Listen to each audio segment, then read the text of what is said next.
The water treatment plant operator. And you are at the Superstition Area Water Plant. What we're looking at on the wall here is this is an overview of two different SCADA systems. And what those are remote monitoring packages that we monitor both our old existing SCADA system and integration with the new surface water treatment plant. So, we'll talk a little bit about this one and what you see here.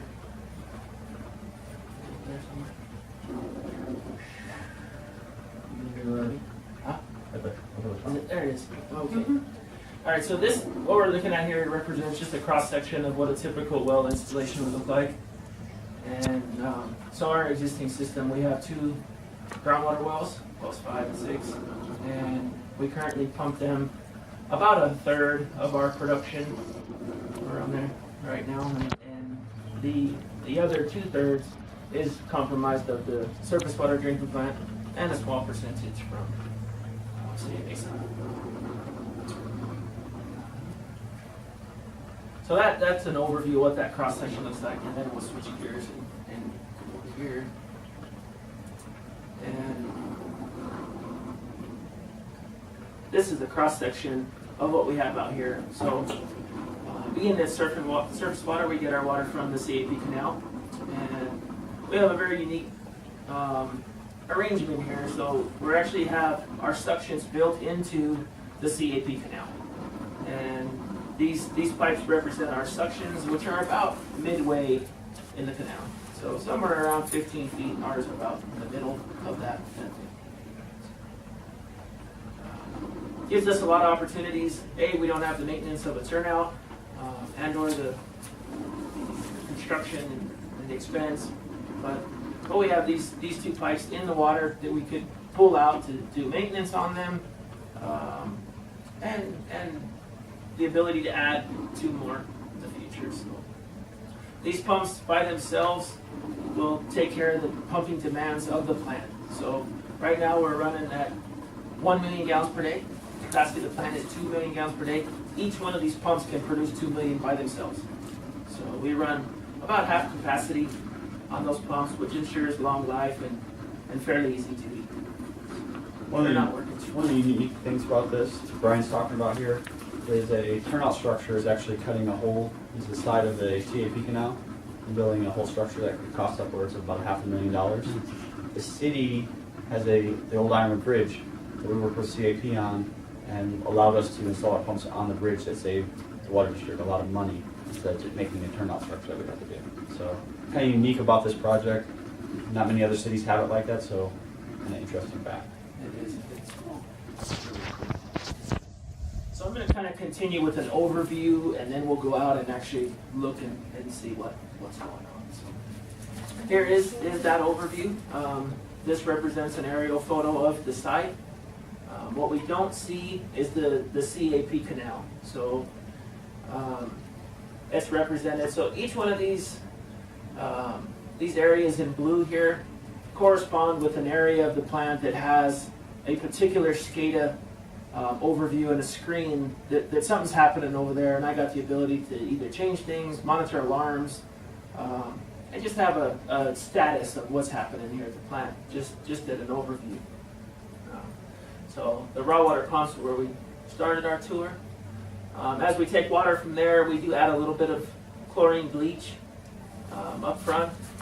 It's mainly for control of quagga mussels, and they're true infant stage, the veliger stage, before they have a shell.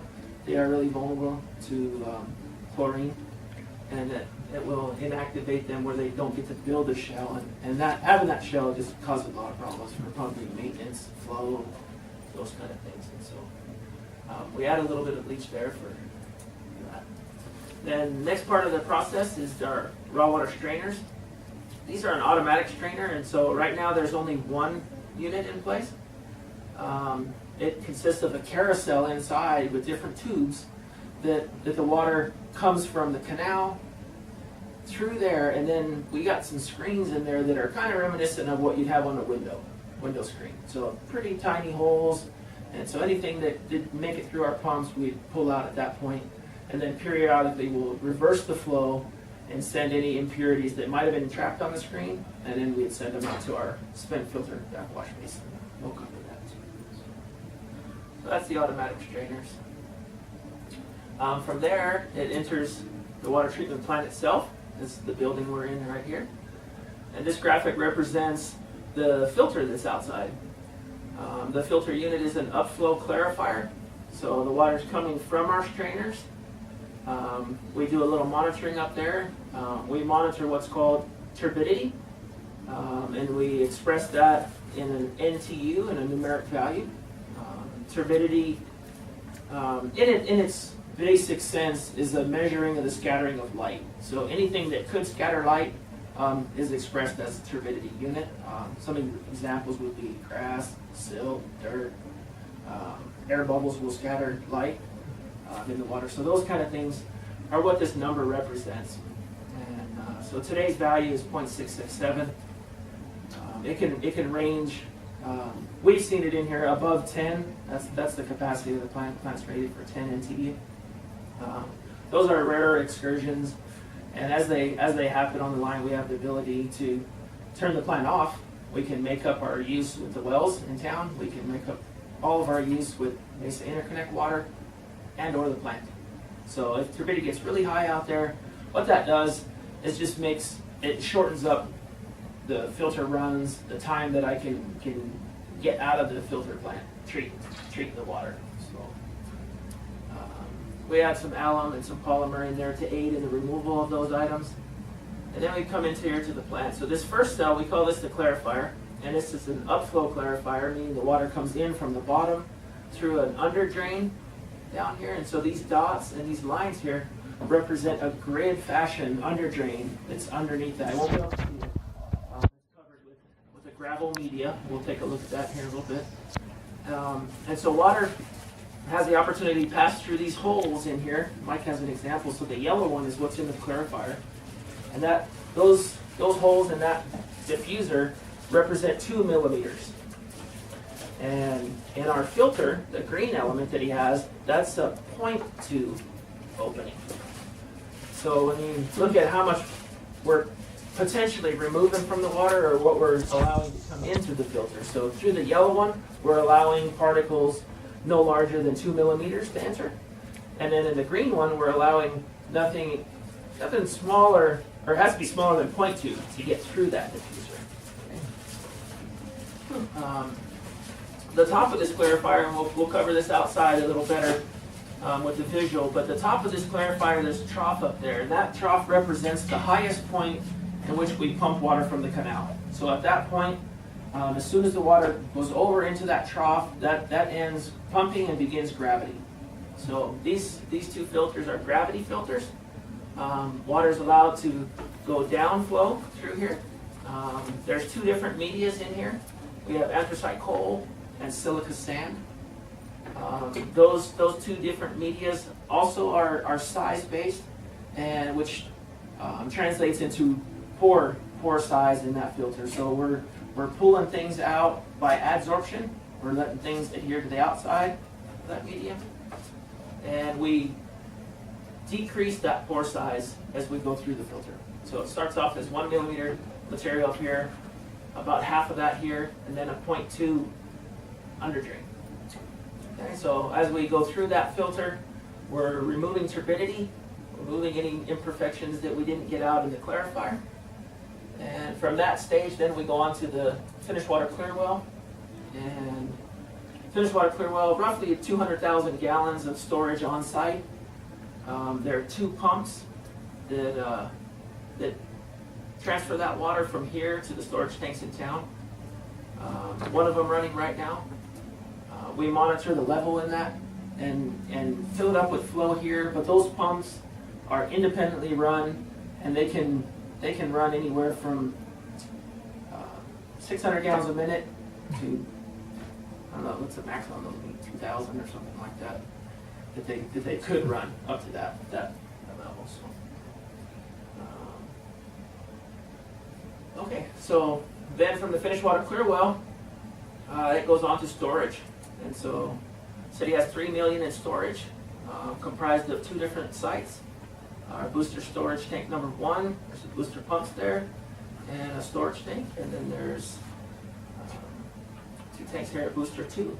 And so the plant has the ability to toggle between the 2 of them and put the water where it needs to go. So to serve our city, it's broke up in those 2 sites and 2 booster stations. So we fill them in succession. All right, so one more thing before we go out to our review. So as this plant runs, we take turbidity out from the canal, and periodically it needs to be backwashed or flushed, depending on part of the process. So when that needs to happen, we take water, clean water, from the finished water clear well, and we use these 2 pumps, and we pump it in reverse flow back into the plant. And so we switch the valves around and take that water up through there, and anything that we've collected in there, sediments, turbidity, is then carried out, and that's carried out to our backwash basin. And this is what that looks like. So this is a representative cross-section. We'll look into the top of that vessel when we go outside. It's 25 foot deep, holds roughly 150,000 gallons. And this gives us a collection area and the first step of solids settling and reclaimed water. So we accumulate some of that water in here. Periodically we transfer it over into this vessel. This is our reclaim storage tank. What that's doing for us is we have a floating decanter that rides on the surface of the elevation there. As this tank is pumped down, the water level drops, and that floating head moves with the water level in there. And we take off the clean water that's on the top, and any solids that are trapped in there are allowed to settle. This line right here represents ground level. So there's a hopper bottom that we can't see. It's very steep, and so any solids that settle out and collect will funnel themselves down to the bottom, where we use a pump and then pump them into thickening and the next step in that process. As we go on and thicken those solids and collect them, we will fill these 2 tanks. This is our thickening tanks, sludge tanks. And the last process there goes on to our belt filter press. So periodically, it depends on how much we collect and what that levels are at. We'll run this belt filter press and extract the solids out of the water, de-water that, and then we have the ability to take that water back again to the front of the plant and treat it, and or send it to the sewer plant for its final home out there. All right, that pretty much wraps up that. We can go take a look outside and see what